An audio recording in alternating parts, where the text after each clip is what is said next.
ukurikije byatangajwe na Alexander Siniski yagaragaje ko umujyi bamaze kuvamo ariko nta kindi kintu yatangaje gikurikira gusa ibitangazamakuru byinshi byatangiye kugaragaza ko byaba ari nk'umuburo ku iherezo rya zirangabo ziri muri Kursk cyane ko umujyi wa Pokrovsk wari umujyi w'ingenzi cyane mu ingabo za Korea z'Haruguru ziri kurwana muri Kursk ndetse biravugwa ko nibura zimaze kwigarura ubutaka bugera kuri 60% by'ubwari bwafashwe n'abanya-Ukraine. So yamwe rero mu bantu bashakishwaga na Ukraine ariko mu kwicwa ke bikaba byaragizwemo hari n'inzego zitandukanye z'ubutasi haba MI6 na CIA.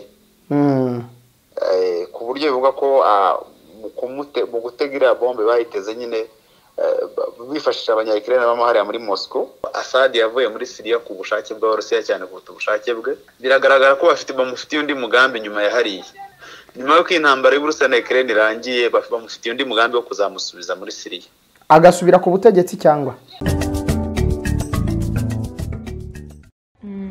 batubwiye ko ari akanyenyeri 195 urwego. Ndabona byemeye. Mwaramutse Beatrice. Mwaramutse Mukama. Ese ko umuntu kanda akanyenyeri ninde ugiye kohereza amafaranga? Oya da, nibereye muri systeme imibereho. Iyo se ikora iki kandi? Imibereho ni systeme ikubiyemo amakuru ajyanye n'imibereho y'abanyarwanda twese. Yifashishwa mu gukora igenamigambi rinoze kandi rishingiye ku bipimo nyabyo. Naho abaturage bayikenera gusaba serivisi zitandukanye nko kwishyura mituweli n'ibindi. Ariko Mukama, ibyo umbwira ni ibiki? Ntidusanzwe twishyura mituweli tugendeye ku byiciro by'ubudehe? Ashwi da, uzi ko uheruka inzira muki? Ibyiciro by'ubudehe ntibigishingirwaho mu gutanga serivisi iyo ari yo yose, ahubwo hasigaye hifashishwa systeme imibereho. Ko numva ayo makuru ari mashya mu matwi yanjye. Ubwo uraho utarareba niba amakuru y'urugo rwanyu ari muri systeme imibereho koko? Yewe ntabyo ndareba pe, ahubwo nyereka uko nabireba. Biroroshye. Simbona ufite telefoni, kanda akanyenyeri 195 urwego ukurikiza amabwiriza. Icyakora telefoni y'ureba amakuru y'urugo abaruriwemo igomba kuba ibaruye ku ndangamuntu ye. Uzi ko natwe turimo di? Ariko se ko mbona bucura bwacu batarimo? Ndakumenye. Ejo ntiwaje mu nteko y'abaturage.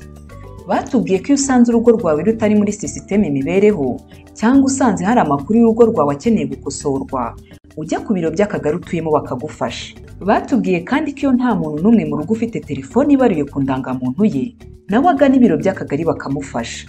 Yewe reka nyaruke hakiri kare bamfasha.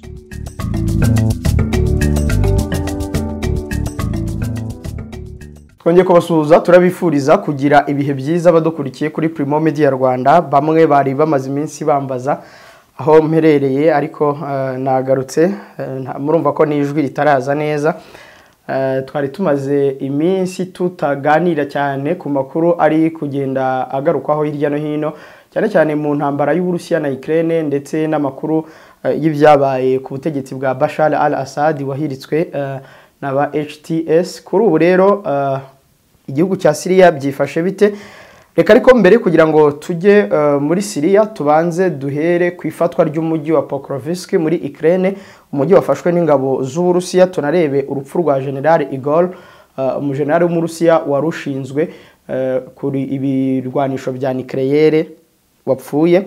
Assad nawe turaza kugaruka ku ibaruwa cyangwa ku itangazo yanditse avuga ko yiteguye kugaruka kubohora Syria. Hanyuma turasoreza ku bwato bw'Uburusiya bwari bwikoreye ibikomoka kuri petrole bwarohamye cyangwa bwarohamishijwe muri Odessa. Ndi kumwe na Jules Nkusi nk'ibisanzwe. Jules, uraho neza? Uraho neza. Wowe nizere kuri amahoro? Ndamahoro ndashima rugira. Ntangiye mvuga ngo abantu bambazagaho maze iminsi naragiye. Ahubwo nabonye ari abandika ngo mutubarize Papa de Castes ngano ku Papa Primare. Na amahoro wowe? Na amahoro masa. Reka turebe ku gufatwa k'umujyi wa Pokrovsk muri Ukraine. Ese uyu mujyi ingabo z'Uburusiya zamaze kuwufata wose? Niba zitarawufata wose zafashe igice kingana gite? Bisobanuye iki muri iyi ntambara? Ukurikije ibitangazwa byatangajwe n'umugaba mukuru w'ingabo za Ukraine Alexander Siniski, ndetse na bamwe mu bayobozi bari bakuriye ingabo zari ziri hariya. Bigaragara ko muri iki cyumweru gishize mu mpera aribwo ingabo za Ukraine zatangiye gusohoka muri uwo mujyi ku bwinshi. Ahanini bikaba byaraturutse ku kuba zimwe zaragaragaza ko ibikoresho zifite bitagihagije cyangwa se bitagishoboye guhangara cyangwa se guhagarara imbere y'ingabo z'Abarusiya nyine bahanganye. Yego. Mu bigaragara rero ukurikije byatangajwe na Alexander Sinitsky yagaragaje ko muri uwo mujyi bamaze kuvamo, ariko nta kindi kintu yatangaje gikurikira. Gusa ibitangazamakuru byinshi byatangiye kugaragaza ko byaba ari nk'umuburo ku iherezo rya ziriya ngabo ziri muri Kursk. Cyane ko umujyi wa Pokrovsk wari umujyi w'ingenzi cyane nka supply routes yagemuriraga ingabo zari ziri hariya. Noneho niyo bitashobokaga hashobora guhagurukira amadrone, hashobora guhagurukira icyo nakwita nka artillery pieces cyangwa se zirata kamuzi zitashobora kurasa cyangwa se zigatanga ramforo kuri front line y'ingabo ziri muri Kursk. Kuba ari Abarusiya bayigaruriye leta baha ubugenzi bwo kugenzura icyo nakwita nka Donbass yose. Yego, Donbass yose. Hanyuma bawufashe wose se cyangwa ntibarawufata wose? Mu bigaragara ni agace gato gasigaye ingabo za Ukraine zitarabamo, ariko nazo ubona ko nta resistance zifite.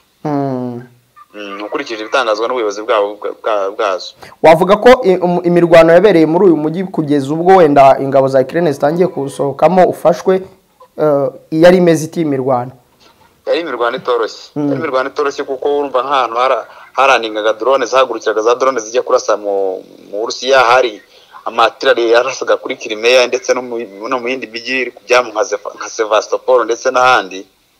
Wari umujyi w'ingenzi cyane muri iriya ntambara.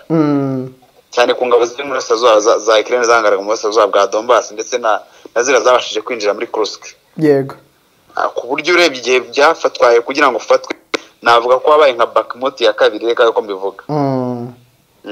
Umujyi wabona ko uruhande rwa Ukraine ntibifuza kutakaza, ariko ukurikije mu icyo nakwita nk'ikibatsi ingabo z'Abarusiya zabazanye, ubona ko n'ibihe barimo hari ingabo zatangiye guta morale, hari zatangiye guta urugamba, ubona ko bari basumbirirwa nyine bajya kusohokamo.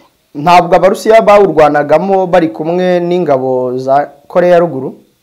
Ingabo za Korea ya ruguru zikurwana muri Kursk. Yes. Ziri kurwana muri Kursk, ndetse biravugwa ko nibura zimaze kwigarura ubutaka bugera kuri 60% by'ubwari bwafashwe n'abanya-Ukraine. Nizo zonyine ziriyo cyangwa kurumva ku rugamba hashobora kuba imbere ziyobowe wenda n'umujenerali w'Uburusiya? Hariyo n'iza Abarusiya kuko n'ubundi icyo bakoze nicyo bari gukoresha icyo nakita nka combined fire. Wenda abantu batumva ibyo wenda umuntu avuga nicyo nakita nka ratissage combine. Baba bashobora kurashisha imbunda iyo yose ishobora kurasa muri Kursk, guhera ku ntoya bafite kugera ku nini zishoboka. Cyangwa se bullets mu Kidage. Yego. Ngo barasa ku butaka mu kirere n'ahandi hantu hose hashoboka. Izi ngabo zimaze kwigarurira 60% by'ubutaka ingabo za Ukraine zari ziriho muri Kursk. Yego. Hari n'amakuru yagiye atangazwa n'ibinyamakuru bimwe na bimwe nk'ikitwa Politico cyatangaje ko nyinshi mu zari zirara zatangiye no guta urugamba zikigendera za Ukraine kubera imibereho mibi. Yego. Hanyuma Jules, uyu munsi nibwo twabonye urupfu rw'uyu mujenerali witwa Igor Kirillov warushinzwe intwaro za kirimbuzi. Urupfu rw'uyu mujenerali koko yaturikanywe na bombe nk'uko amakuru yabitangaje cyangwa ahubwo ashobora kuba yishwe? Mu bigaragara bavuga ko yishwe na bombe yari iteze muri moteri ya moto. Ariko nanone nibutsa abantu ko ari ku rutonde rwa SBU. SBU ni urwego rw'ubutasi rwa Ukraine rushinzwe ubutasi bwo hanze y'igihugu. Yari mu bantu bahigwaga cyane bashinjwa kuba ngo barakoresheje intwaro nakataka ari nk'iz'uburozi muri ntambara. Muri intambara Uburusiya bahanganyemo na NATO muri Ukraine. So yamwe mu bantu bashakishwaga na Ukraine, ariko mu kwicwa ke bikaba byaragizwe amabara n'inzego zitandukanye z'ubutasi haba MI6 na CIA. Ku buryo bivuga ko mu gutegera bombe bayiteze nyine bifashisha abanya-Ukraine b'amahariya muri Moscow, yari kubaha amakuru na CIA. Ayo makuru ntabwo ubutasi bwa KGB bwari buyafite?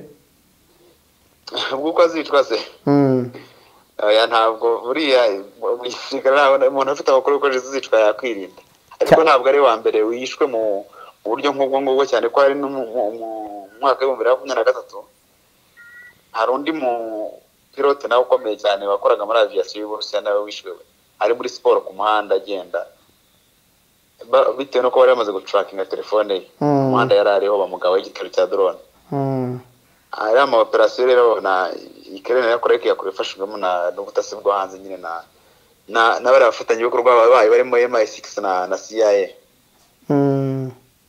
ariko urumva byose ni intwaro n'amba turufose akoreshwa nyine no buryo bugaragaza ko Uburusiya butarinzwe ndetse no kugaragaza ko nubwo wenda hari Uburusiya bakora ko nabo bafite ubushobozi bwo kugira icyo gukora hanyuma nabonye yicanywe n'uwari umwungirije bari babiri bari mu buyobozi bw'ingabo z'Uburusiya zikoresha intwaro kirimbuzi uyu mugabo umuntu yavuga ko hari icyo asobanuye cyane mu bijyanye n'uru rugamba rwa Ukraine n'Uburusiya muri structure y'ingabo byanga gukunda hari ikintu harasobanuye kuko uvanyeho Perezida Putin nk'umuyobozi w'ikirenga ugiye mu bandi bashefu b'amayinite yaba kuri ingabo zirwanira mu kirere bo kuri ingabo zirwanira ku butaka no mu mazi ndetse na reserve force ndetse na special units za spetsnaz n'izindi ubona kuriya ni gukurikira burya yari umuntu rero ufite ukuntu ahagaze mu gisirikare ku buryo kumutakaza ni abangwa no gutakaza ikiga ry'inyuma mu buryo bumwe cyangwa ubundi uretse ko nyine mu rugamba byose bishoboka barabashaka uburyo kumusimbura uko byagenda kose Uburusiya buravuga iki kwiyicwa rye binyuze ku muvugizi wa Kremlin Dmitry Peskov yatangaje ko icy'abanya-Ukraine ngo bakoze ari yavuze ngo no kubatera icyuma mu mugongo inkota ariko yizeza ko ngo biteguye gusubiza kandi bagasubizanya ubukana burenze ubwo bari barigeze gukoresha mu gihe cyashize nabo ngo biteguye kwihorera cyane ku rupfu rw'uriya mu generali Jules mbere yuko tuva mu bijyanye n'Uburusiya na Ukraine hari ubwato bw'Abarusiya bwarohamye muri Odessa byagenze bite muri make bwarohamishijwe nande gute bikeko bwarohamishijwe n'ingabo za Ukraine ariko by'umwihariko ubwo nimba bava Turkiya n'ibindi bihugu bikora kuri Black Sea nibutse abantu bavuga ko ngo bikanze ko ngo bwari butwaye intwaro ndetse bakaba bakeka ko bwari buje kugaba igitero nyine ku burindiro biri mu mazi by'ingabo za Turkiya ndetse n'iza Ukraine zifatanya muri kurinda Odessa kiracyamba nibutse ko Odessa mu minsi yashize yari imaze iminsi nayo ibitero by'amabombe ku buryo rero babwikanze bagahita babohamisha ariko bwari butwaye ibitoro ntabwo bwari butwaye intwaro yego nicyo cyabaye babwikanze nibutse abantu ko Odessa buriya nyuma ya Pokrovsk nkika ko Odessa nayo buriya iri mu hantu hahanzwe amaso muri intambara cyane ko gufunga Odessa cyangwa se kwirukana Ukraine kuri Odessa ikayitakaza ubugenzuzi bizaba bimeze nko kuyigira igihugu kidakora ku nyanja cyangwa se pays enclave yego so nibyo byabaye ntabwo baratangaza abantu bapfiriyemo ndetse n'ibindi bintu byaba byangiritse byari birimo Jules muri izi update tugenda tugeza ku bakunzi ba Primo Media Rwanda reka tugaruke ku ibaruwa Assad yanditse ngira ngo ejo nibwo yatangiye gukwirakwira nawe warayibonye Assad aravuga ko yiteguye kuzagaruka akabohora Syria yego muri iriya baruwa ibaruwa ya Assad mbere na mbere tutanagiye kuri ako kantu nubwo ari iyo ngingo nyamukuru ibaruwa ya Assad wayibonyemo iki nayibonyemo ibintu nka bibiri ni ibaruwa iri mu Cyarabu no mu Cyongereza ngira ngo abantu bagiye bayibona yego nayibonyemo ibintu nka bibiri bikomeye icyambere nabanyemo nuko Assad yavuye muri Syria ku bushake bw'Abarusiya cyane kuruta ubushake bwe yego yarabisobanuye rwose yego ikindi cya kabiri biragaragara ko bamufitiye undi mugambi nyuma ya hariya gute nyuma y'uko intambara y'Uburusiya na Ukraine irangiye bamufitiye undi mugambi wo kuzamusubiza muri Syria agasubira ku butegetsi cyangwa yego nubwo atabusubira akagira igice cy'igihugu runaka yigaruriye kuko iyo urebye imikorere ya ziriya nyeshyamba n'iki byose ubona ko ziri pro west cyane kuruta pro east cyane cyangwa se pro lise mu by'ukuri. Ikindi nakwibutsa abantu nuko buriya Assad yavuye ku butegetsi ariko ntabwo iyo urebye muri coalition yamukuye ku butegetsi burya abantu barimo bakomeye ni Israel. Israel rero ukurikije ibyo yakoze n'ibigende ko ubona ko ishaka kwigarurira Syria yose ahubwo. Kandi kwigarurira Syria yose byasobanuye ko Amerika igize ubugenzuzi bwose kuri Syria kandi ibyo ntabwo Uburusiya bujya ushobora gupfa kubyemerera na kwirana cyane ko nubwo ejo bundi bwabeshye ko buvanye ingabo hari amakuru yagiye agaragaza ko ingabo zabo zahagumye ahubwo n'ibikoresho byabo bikomeye bikiri mu gice nakita kari nk'ikiburasirazuba. Yego. Kuba Assad avuga ko yiteguye kugaruka kubohora Syria biravuga ko azongera kubura intwaro akagira ate biravuga iki? Ariko bimeze ariko n'ubundi nta undi muntu yagiye ku butegetsi akoresheje intwaro n'imuvana he yakeneye kuvugara kwa intwaro niyongera kumusubiza. Ibyo ni ibintu byumvikana. Uravuze ati rero Abarusiya bamufitiye undi mugambi mu gihe abandi bavugaga bati bamuha intara imwe hariya mu Burusiya bari abayiyobora. Arabatekerezaga bamupropozaga kuba yayobora Mariupol. Ariko nanone buriya ni umuyisilamu kuba rero watwara umuyisilamu ahantu ari abakristo nabyo byagaragara nabi cyane. N'umuntu ugize kuba perezida w'ikindi gihugu by'abari ibindi. Umugambi wa Assad wo kugaruka ku butegetsi uroroshye cyangwa ni ukubivuga gutyo gusa mu itangazo no mu ibaruwa? No, ntabwo ari wenyine ugiye kongera akagaruka. Cyane ko mu bihugu by'abarabu birakunda niyo bidakunze hari igihe igihugu kiba nk'igicitsemo kabiri. Yego. Twarabonye muri Sudani, twarabonye muri Yemen aho abahutu bagenzura hari naho leta igenzura hatoya nubwo hanini agenzurwa n'abari neziranye ishyamba z'abahutu. Kuko iyo urebye uburyo ingabo ze zagiye ziva mu mijyi nka za Aleppo zikagenda zita ibigo bya gisirikare zikehunga inyeshyamba nta mirwano ibaye. Ubona ari ibintu byari biteye bite muri make? Ni trick. Kuko biriya byose bishoboka mu gihe cy'intambara buriya umuntu ashobora gukora rupuriye agakora withdraw ariko bitavuze ko atakaje imbaraga ahubwo agiye gutegura ibindi. Cyangwa se no kubanza kumenya ngo ese nyuma y'uyu muntu hari indi. Yego. Jules sinzi turimo turagana ku musozo twagira ngo gusa updating abantu ko hirya no hino bimeze cyane cyane muri Syria, Ukraine no Burusiya. Dusoza hari ikintu umva wakongeraho wenda? Dusoza ikintu nakongeraho nuko dukwiye kwitega byinshi urumva abanyinshi twakeka ko Assad agiye ariko ntabwo agiye mu by'ukuri. Iyo urebye ukuntu ibihugu nka Iran byifashe ukareba ukuntu ibihugu nka Turkiya byifashe ku kibazo birasa na biri mu furuka zitandukanye. Ikindi kintu gikomeye nuko urebye ko ukuntu ubutegetsi bwa Iran buhagaze kuri ubu ngubu ubona ko buri mu cyoba gikomeye ariko mbivuga cyuko nyuma ya Syria bwo ushobora gukurikira. Ubwo rero uburyo bwonyine buhari no kubakinga Assad akongera akagaruka bakagira coalition ikomeye cyane nk'abasanzwe bafite. Ikindi kintu gikomeye navuga wenda ni precision strike cyangwa se n'ibitero byo kongera kwica abantu ariko bigambiriye kwica umuntu runaka byongeye kubura. Ubwo n'Abarusiya ubwo nabongera bare niyo turufu bagiye kongera gukoresha nyuma yari imaze iminsi yo gukoresha irasa ry'ibikorwa remezo n'ibindi bintu byashobora gufacilitating intambara gukomeza. Ese intambara ya Ukraine n'Uburusiya ubu abantu ntibatangira kuyibona nk'iyageze ku musozo? Irasa n'iyageze ku musozo gusa wenda igisigaye mu byo ngiye navuze nuko igisigaye no kumenya ngo buri wese azajyana iki ku meza. Urebye rero Ukraine iri kurwana nuko Perezida Trump yazinjira muri White House bagifite abantu bagenzura muri Kursk kuko bazajyana ku meza y'ibiganiro. Uburusiya nabwo bukarwana no kwigarurira teritwari nyinshi cyane z'ingenzi ziri ahantu hari strategique ku buryo niba aca umurongo mu gihe cyo kugabana Ukraine izasigara n'ubundi imeze nk'idahari n'ubundi ifunze ku buryo bwose bushoboka. Ku buryo bazafite icyo nakita nk'abuffer zone nini. Nizo za Odessa bashaka, nizo za Pokrovsk bari kwigarurira. Ubona hari ukuntu bashaka guca mu murongo nyine uzagabanyamo Ukraine niyongere kubaho nk'uko isanzwe bisobanura umupaka mu Kirusiya. Tariki 20 z'ukwa mbere Trump ajya muri ofisi zaba yabishyizeho umusozo nk'uko yabivuze? Birashoboka cyane ukurikije aho ibintu bigeze n'aho ibintu biri kugana, kuko urebye ibihugu byinshi hari ibiri kugenda bibihindukamo, hari ibiri kugaragaza ko byanga bikunda deje bimaze kurambirwa intambara, hari n'aho bigaragara ko abantu bari bashyigikiye intambara cyangwa se abari guverinoma n'abakuru ba guverinoma barashyigikiye intambara batakarijwe icyizere nko mu Budage ejo noneho mbireba Olaf Scholz nta mahirwe afite yo kongera kugaruka. Kandi kimwe bamushinja no ko yatwaye amafaranga y'Abadage mu ntambara ya Ukraine. Ubudage bungo bukaba busa naho ubukungu bwabo bwaguye hasi. So ni wevu rero nini turimo. Minisitiri w'imari we yabanje kwegura kubera ko batumvikanaga kongera kuha inkunga Ukraine.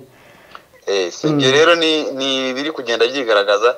Rero ubona ko ubutegetsi bwa Trump cyo kintu buragishoboye rwose bushaka kugikora bukarangiza intambara, cyane ko wenda aho bigeze gutsinda buri kuri buri ruhande 100% byarananiranye.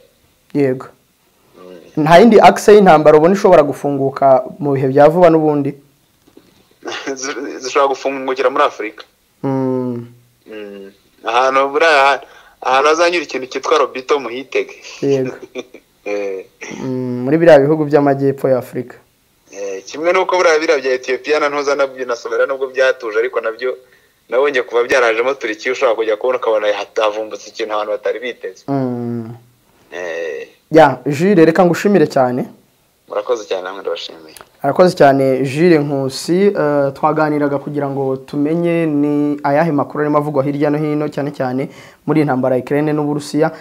Reka mbibutse ko ku itariki 22 z'uko kwa 12 abantu bo muri Legacy Heritage bari gutegura urugendo, nawe ubwawe ushobora kurutegurana nabo. Bazajya Igisenyi mu bice bitandukanye byahari Igisenyi bazahasura, cyane cyane ku Kivu. Bazafata umwanya wo kubatembereza ahantu hose muzifuza gutembera muri Gisenyi. Urumva ko tariki 22 zageze nejo bundi. Tariki 22 rero bazajyana namwe kwiyandikisha ni 47,000 ku munyarwanda n'amadolari 40 ku munyamahanga. Ni hari Igisenyi bazaba berekeje. Hanyuma muri ayo mafaranga harimo transport, harimo ibyo kurya n'ibyo kunywa. Mwiyandikishe, imyanya isigaye ni mikeya. Nahoze mvugana nabo mu gitondo barambwira bati no kubwira abantu bakihutira kwiyandikisha kuri 0788 400 818 0788 818. Mwiyandikishe abifuza gutembera mu bwato, abafite famille zifuza gutembera, muzasura turwa dutandukanye turi mu Kivu nk'akarwa akabakobwa. Muzadusura harimo twinshi yari mu Kivu. Bazajya babatembereza ku buntu muri ibyo 47,000 rwose arimo. Abaze muri vacances, abanyeshuri bazaba bari muri vacances, ubwo namwe nukubwira mu rugo mukajya kuruhura mu mutwe, bakabatembereza aho ngaho ku Gisenyi, za Tamtam ndetse n'ahandi hatandukanye. Ndabashimiye rero ko twari turi kumwe muri iki kiganiro. Mbararikira gukomeza kureba n'ibindi biganiro tubagezaho. Bye. Ikoranabuhanga rimaze gutera imbere ku buryo umunsi tuzaba dufite imodoka ziguruka nabwo hazaba hari abantu bazi kuzikanika. Hazaba hari ibigo nka Korea Automobile Training Center, ikigo cyigisha tekinike cyabiherewe uburenganzira na Rwanda TVET Board. Ikigo gitanga ubumenyi buri ku rwego mpuzamahanga kandi mu gihe gito. Twigisha umuntu ibirebana na tekinike y'ibinyabiziga bigezweho kuva ku bumenyi bwo hasi kugera abaye umu engineer. Ikigo cyashyizeho uburyo bwo gutanga ubumenyi n'ubunararibonye ku binyabiziga bigezweho. Abize gukanika mu bihe byo hambere bari mu bahawe ikaze mu kwihugura ku binyabiziga bigezweho. Abarimo kwiga ubu nabo nuko. Nimuze mwihugure mugendane n'umuvuduko ikoranabuhanga muri uru rwego rigezeho. Abize muri Korea Automobile Training Center bose uko bakabaye icyo bahuriyeho ntabwo ari ubumenyi bwo ku rwego rwo hejuru gusa, ahubwo banahuriye ku kuba basigaye bikorera. Nibo batanga akazi kubiza handi. Abatunzi imodoka nimutugane tubahugure ku mikorere n'imikoreshereze yazo mu gihe kitarenze isaha imwe, ubumenye byinshi ku kinyabiziga utunze. Abifuza kugura imodoka cyane cyane zifite ikoranabuhanga rigezweho nimutugane tubagira inama y'imodoka mwagura. Niba ugiye kugura imodoka yakoze inaha nayo yituzanire tuyigusuzumire, tukubwira ubuzima bwayo, tunakugira inama mbere yo kwishyura. Abaguze imodoka zigezweho nimutugane tubafashe kuzitaho no kuzibungabunga, kubera ko imodoka ni imashini yakozwe ngo izamara igihe. Korea Automobile Training Center itegura ikinyabiziga cyawe kikaramba kikamara imyaka cyagenewe kumara, kubera ko dukoresha imiti yabugenewe mu gukora maintenance y'imodoka yawe. iyo uzanye imodoka yawe ifite ibibazo uyisubira nayo yabaye nshya igasubirana agaciro ku isoko. Dukorera i Gikondo kuri Mereze ya mbere iruhande rwo kwa Padiri. Hamagara 07 86 20 60 54.